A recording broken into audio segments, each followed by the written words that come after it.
عارف رومی رحمۃ اللہ علیہ فرماتے ہیں کہ مثال دینے کے لیے بات سمجھاتے ہیں. فرماتے ہیں ایک شخص جنگل میں لکڑیاں کاٹنے جایا کرتا تھا تو شیر سے دوستی ہو گئی, یعنی ڈائریکٹ بادشاہ سے دوستی ہو گئی. اور بادشاہ بھی وہ جو جنگل کا بادشاہ ہے, جنگل کے بادشاہ سے دوستی ہو گئی. اب وہ لکڑہارا غریب آدمی تھا, لکڑیاں تو کاٹنی ہوتی تھی.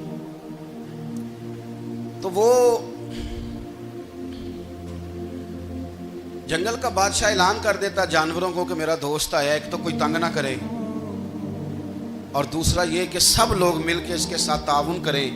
کبھی کوئی جانور لکڑیاں اکٹھی کراتا, کبھی کوئی اپنی پشت پہ گدھا, بیل, گھوڑا, خچر رکھ کے وہ لکڑیاں باہر چھوڑنے آتا. تو اب اس کی بڑی دھوم مچ گئی جنگل کے اندر. لکڑہارا مزدور تھا, وہ بادشاہ سے دوستی کر کے بادشاہ ہی بن گیا. وہ گھر آ کے نا بیوی کو اکثر بتاتا کہ میرا ایک دوست ہے, میں جاتا ہوں تو ساری پہلے ہی مخلوق کھڑی ہوتی ہے میرے استقبال کے لیے. دوستی جو بڑے سے ہو گئی ہے. بنا ہے شاہ کا مصاحب تو پھر یہ ہے اتراتا, وگرنہ شہر میں غالب کی آبرو کیا ہے. ہمیں تو پوچھتا ہی کوئی نہیں, یہ تو بنا ہے شاہ کا مصاحب تو پھر یہ ہے اتراتا, وگرنہ شہر میں غالب کی آبرو کیا ہے.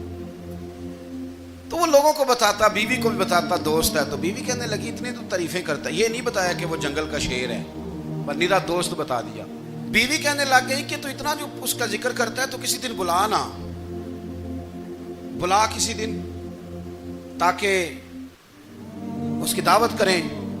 اب اس نے پھر نہ اس کو پردے میں رکھا. کیا کہتے ہیں آج کل, سرپرائز دینا ہے, مگر سرپرائز دینا ہے, پردے میں رکھا کہ وہ شیر ہے. تو وہ بلا لیا گھر. اب اس کے لیے کچا گوشت, ظاہر ہے شیر نے کچا گوشت دکھانا تھا. وہ کہنے لگی پکانا کس طرح کا ہے. وہ کہنے لگا جب وہ آئے گا پھر بتاؤں گا. اب وہ کچا گوشت 2-3 بکرے ذبح کر کے ڈال دیے. وہ آ گیا شیر. عارف رومی کہتے جب وہ آیا نا تو اس کی بیوی نے دیکھا تو اس نے ایک سخت جملہ کہہ دیا. کہنے لگی اوہو, میں سمجھی تھی پتہ نہیں کون ہے, اس طرح کے درندے تیرے یار ہیں, کتے بلے دوست بنائے ہوئے, یہ کیا بات ہوئی. خیر وہ شیر نے سن لیا, گوشت کھایا, وہ چلا گیا. اگلے دن لکڑہارا لکڑیاں کاٹنے گیا تو شیر نے ملاقات کرتے ہی لکڑہارے سے کہا کہ یہ نا کلاڑی اٹھا اور میری پشت پہ نا ایک زخم کر دے. اس نے کہا نہیں میں یہ کام نہیں کرتا, تو میرا دوست ہے. اس نے کہا سن بھائی, میں نے پیار سے کہا ہے تو مان جا, ورنہ میں ہوں شیر, میں نے تجھ سے منوا ہی لینا ہے, میں کو تکلیف دوں گا مناسب نہیں, دکار. اس نے کلاڑی اٹھائی اور اس کی پشت پہ ایک زور سے زخم لگا دیا, خون بہنے لگا. اس نے کہا تو نے آج کے بعد آنا ہے, لکڑیاں کاٹنی ہے, تجھے کوئی کچھ نہیں کہے گا, بس یہ ایک حکمت تھی جو میں نے کیا ہے. قصہ مختصر. وہ آتا رہا, لکڑیاں ملتی رہیں, خدمت بھی ہوتی رہی. 6-8 ماہ گزر گئے. ایک دن شیر اس سے کہنے لگا یہ میرے ذرا بال اٹھا کے دیکھ, وہ جو تو نے زخم لگایا تھا وہ کہاں پہ ہے. اس نے وہ بال اٹھا کے دیکھا تو زخم ملا ہی نہیں, کئی جگہ پہ ٹٹولا کا, یار یہاں تھا یہاں تھا یہاں تھا. شیر نے پھر کیا کمال ہی جملہ کہا. اس نے کہا کہ وہ جو کلاڑی کا زخم تو نے لگایا تھا نا وہ مکمل ہو گیا, لیکن تیری بیوی کا جو لہجہ تھا اور اس کی جو تلخی تھی وہ آج تک میرے ذہن میں موجود ہے, وہ ابھی بھی مجھے تکلیف دیتی ہے.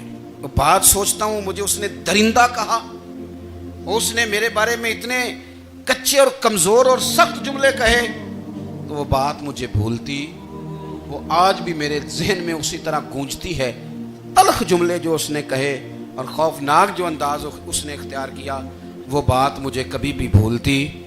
تو آپ کے لفظ لوگوں کو بھول جاتے ہیں پر لہجہ یاد رہتا ہے اگر ہم اپنے لہجے پر تھوڑی توجہ ہی کر لیں.